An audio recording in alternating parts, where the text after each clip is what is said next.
আয়ুব নবী আমাকে 2 বছর ধরে সম্পর্ক আছে আমাদের। আমাকে 2 বছর ধরে ঘুরাচ্ছে, বিয়ে করব বিয়ে করব।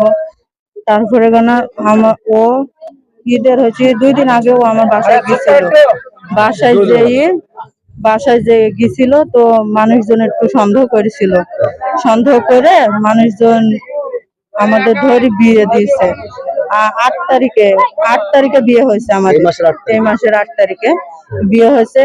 ও ওকে আমি তার সেদিন রাত্রে সকালবেলায় ফোন দিয়েছি।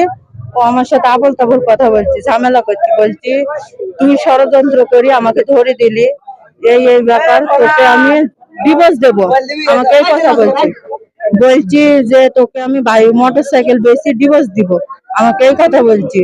আর সত্যি কথা বলছি, আমি একটু ওর প্রতি অনেক দুর্বল আছি বলে আমি কিছু বুঝতে পারিনি।